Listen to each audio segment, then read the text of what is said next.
I'm Corinita with Illexotic, and this is Mental Health Monday.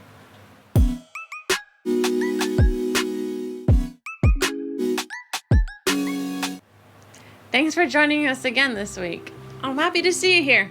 As some of you know, outside of music, I work as a peer support specialist, and that means I do run a few support groups. During this time, there's really been no manual on running online support groups, and it's definitely been learn as you go, as we can't be in person to train for this. I've been running online support groups for about 5 months now, so I thought I'd share some things I've learned in the process of running these groups.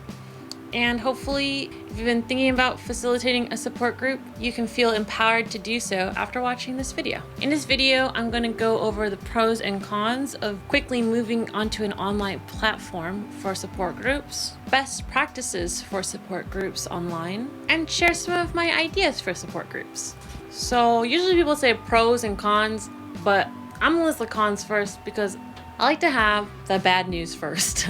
So the cons that I've found in moving the groups that I facilitate onto online within the span of a week's notice have been difficulties arranging with the meetup. You have to choose a platform, and all these platforms have their pros and cons. It can be difficult to get the information to a lot of people who utilize the support groups because different people like different ways of contacting. Some people like phone calls, some people like email, some people like text, and people that prefer phone calls, it's pretty much impossible to tell them the link information for the meeting rooms. So you have to get them acquainted with email or work with them where they're at. This also goes hand in hand with the outreach. It can be difficult to reach a larger audience. Many of us who facilitate support groups may have reached people by putting up flyers where they already receive services or have a community established, or visiting different communities to give presentations. Some of those are no longer available, and some of those have just switched to more digital platforms. They themselves are having difficulty reaching out to peers who may have already been attending the community meetings or drop-in centers or what have you beforehand. It's really difficult as a facilitator because I miss the face-to-face aspect. One of the groups that I facilitate is the Hearing Voices group. Hearing Voices groups really helped me a few years ago when I felt like I was out of options. I didn't like medications, I didn't like my therapist, and there just wasn't anything that I had found that worked for me. And I was really depressed. When I started attending Hearing Voices groups, I started feeling more a sense of community, a sense of belonging. I got to know myself better, and I just found my wellness in those groups. Now that I facilitate my own group, I still find my wellness in the group.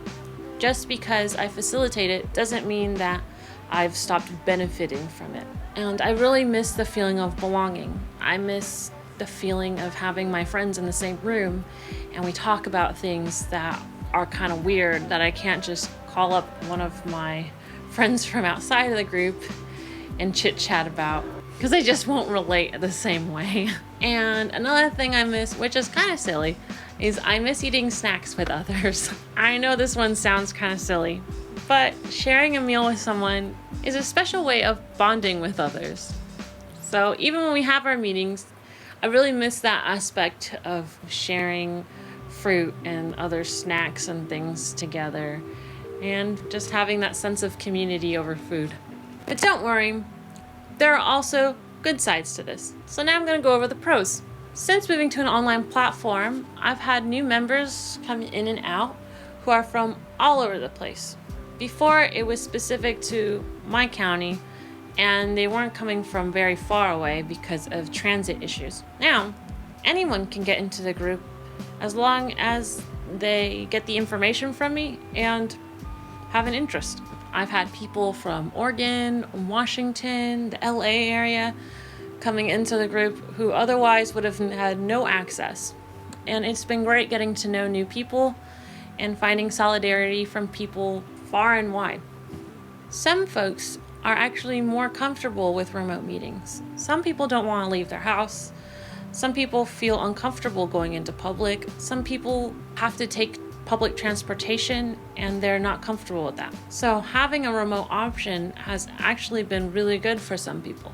And the best part of all of this is, despite a literal global pandemic causing us to stay inside our houses, online platforms have given us a tool to offer peer support despite all of the barriers. Here are some best practices for when you are running your own online support group.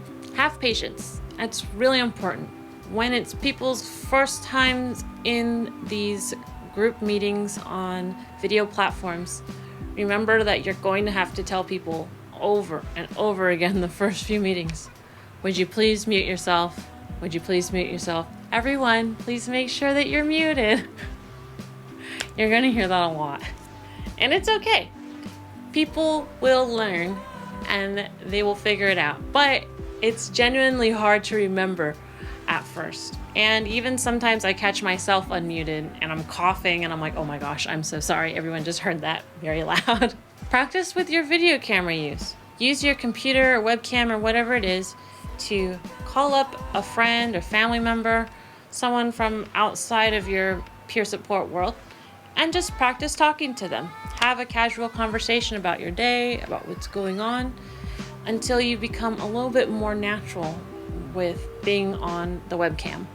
It can be really hard at first, and I felt frozen at first in front of the webcam in a group of people.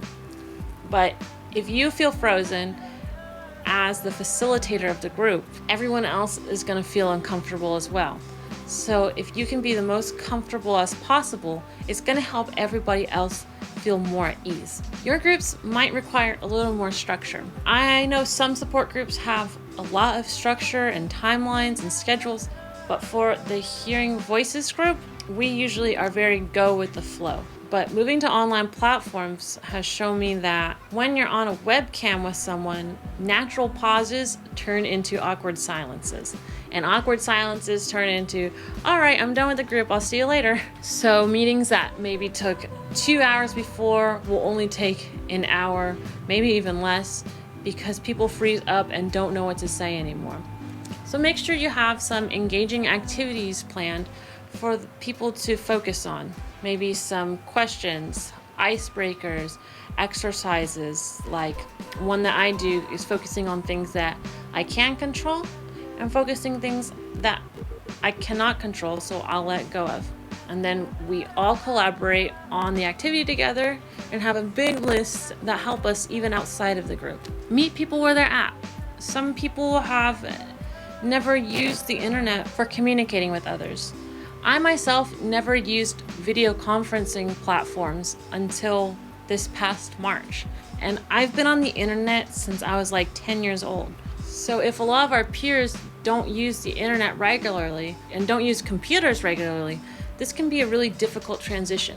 But you as a facilitator can help to make it more smooth. If a person is having a lot of trouble in the group, instead of holding up the group for the whole time, you could let them know that you will call them outside of group.